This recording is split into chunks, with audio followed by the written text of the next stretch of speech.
Let's get to it. Lesson one, you get an additional 30 minutes of sleep a night. Take it as a challenge. Try to find that space, quiet your mind, and get your 30 minutes of sleep. And you'll see it makes a really, really big difference. My sleep habits were horrendous, to say the least. I mean, I've always had a hard time sleeping. I couldn't figure out how to shut my brain off. So what made the light bulb come on is that I went out there and played a game, and I played like crap. And I was like, why am I playing like crap? Because I've been practicing these same moves over and over and over. But yet, I couldn't execute them properly. I was feeling sluggish, I was feeling lethargic, and I knew it wasn't because of my training, because I had trained obsessively. So then I started looking at other things.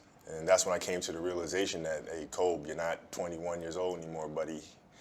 Like, maybe the fact that you're sleeping 2 or 3 hours a night, maybe that has something to do with the fact that you're playing like crap. And that's when I started really evaluating those things. And I'd say lesson two would be just 5 minutes of quiet time, 5 minutes for you to be mindful and to just sit and find that inner voice and just kind of listen to the self. And preferably would be in the morning as you start your day. I meditate every day.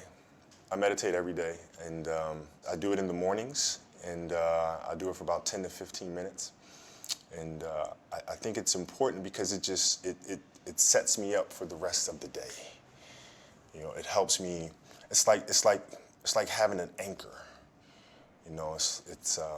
If I don't do it, I feel like I'm constantly chasing the day, as opposed to being able to be controlled and dictate the day. Not that you're calling the shots on what comes forward, but the fact that I am set and ready for whatever may come my way.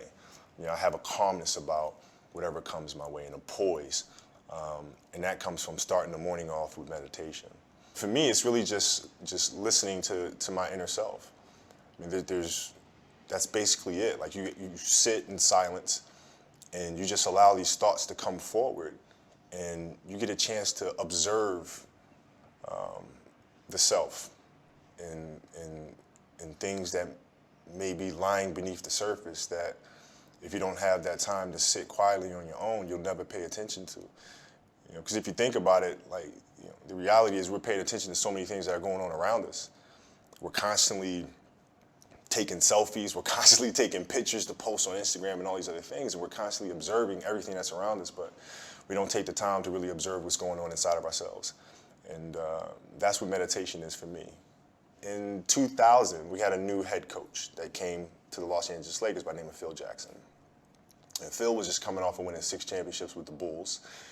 And he was really big on mindfulness and really big on meditation. And it wasn't an option for us. So we'd sit in our film room, and he'd turn the lights out, and we would meditate as a group. And he'd teach us mindfulness. And it really connected with me because he was teaching mindfulness through something that I was extremely passionate about, which was the game of basketball. So it was told through the lens of, this is going to help you here. And so I had this curiosity about it. And that was my introduction to meditation. And then seeing the poise that we played with, the fact that we can be in a hostile environment with fans yelling and screaming and pressure situations, and it having no effect on us, because we were never too high, never too low. We were just in the moment, and felt very secure in who we were. And that was my introduction to meditation. I had a great experience, which really I learned a lot about meditation through this experience. I was on a jet ski, and I took the jet ski out in the ocean, and I just kind of sat, and I just let the current just take me wherever it was going to take me. And I really saw a lot of meditation through that moment, because I wasn't trying to control the moment. I wasn't trying to force myself upon the waves and dictate where I was going to go. I just let the waves take me there. And there was a lot of peacefulness involved in that.